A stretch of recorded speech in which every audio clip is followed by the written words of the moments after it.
Terve, terve. Nyt ei, kuva ei näy. Meillä näkyy.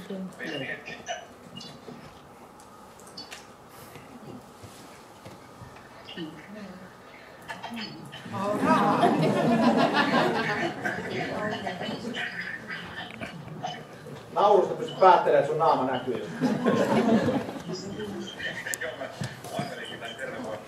Kuuluuko tää sinne? Nyt meillä ei nostaisystä ei ole kaiuttimessa. On. Kun mulla on kaiuttimen johto kyllä paikalla. Ei se ole irti, mutta... Ota se kaiuttimen johto irti ja laita mikki eteen. Mitä? Ota kaiuttimen johto irti ja laita mikki siitä eteen. Kuuleehan tuo, jos kaikki muut olisi hiljaa. Kuuluuko sinne taakse tää nyt? Kuuluu. Ei ruveta sitten säätää. Tero kuulee ja täällä kuuluu, niin... Kerropa Tero vähän, että mitä sinne kuuluu. Elikkä nyt te kuulette siellä? Joo. Yes. Tilanne on se, että Jani Kantokoski ja Tave Rautiainen on nyt tässä edessäni ja tulevat kertomaan lyhyen briefin tälle vuosikokousväelle, että mikä tilanne on täällä Saukonkylän 2015 harjoituksessa juuri tällä hetkellä.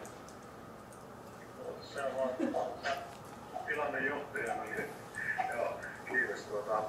Täällä Saukonkylässä tosin niin, harjoittelee Länsi-Suomen piirin Taven johdolla niin Vapepa yhdessä viranomaisten kanssa tämmöistä etsintätehtäviä ja pelastustehtäviä. Ja meillä on täällä paikan päällä poliisista ja pelastuslaitoksia ja sitten puolustusvoimien Ähtärin varikoima niin yksikköjä. Ja ollaan aamusta asti täällä tiedetty mielenkiintoisia hetkiä. Ja radio tässä äsken ja kuuluu, että nyt ei ole yksi etsittävä löytynyt, että nyt pitäisi olla onnellista tunnelmissa. Joo, tosiaan siellä on lentokoneesta lähtien ihan mönkijöitä ja meidän kokonaisvahvuus henkilöinä on yli 100 henkeä tässä harjoituksessa. Ja mitä tässä viranomaisen kanssa on ehtinyt keskustelemaan, niin he kokevat myöskin tämä erittäin hyvänä omalta toiminnaltaan viestitoimintayhteyksineen ja karttatoimintana. Ja meidän Vapepa-toimijat on kyllä tosi tyytyväisen olosia ollut ja nyt hän on tosi toimessa tuolla etsimässä ja hakemassa. Ja tauolle tulijat on pelkkää hymyä. Ilma ei ole pelkkää hymyä, täällä on aika kylmä, mutta kyllä pipoas päättyy. Jees, onko Jolle teillä jotain kysymyksiä siellä vuosikokouksesta tänne harjoitukseen? Niin, onko meillä kysymyksiä? Ulkomaan toimittaja Tero Vitsa kyselee. Täällä on porukka sen verran hämmentynyt, että ei tarvitse tulla kysymyksiä ollenkaan. Näyttää sen verran nimittäin asialliselta siellä tämä niin meidän valmius, että ei kukaan uskalla kysyä eikä kyseenalaista ainakaan mitään. Seuratkaa Facebookista ja jos löydätte sieltä Flamilta lentokoneen, niin olkaa yhteydessä. Semmoinen kysymys täällä tuli, että osataanko siinä sanoa, että kuinka kauan tilanne kestää, kuinka kauan harjoitus on suunniteltu kestää?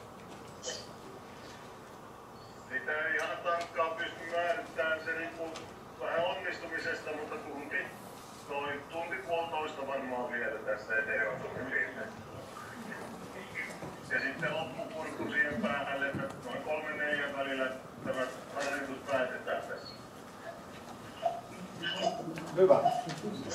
Tero sieltä laittaa sitten tuonne Facebookiin päivitystä ja sitten myöhemmin tulee myös Rednet-sivuille juttua, mutta kiitos teille ja tsemppiä harjoitukseen, terveiset täältä. Mä käännän kameran tuonne, en käännäkään kun johdot on kiinni, mutta täällä on siis vuosikokous. Satoja ihmisiä tässä. Yes. Kiitos, hyvää kokousta. Kiitos paljon. Moi.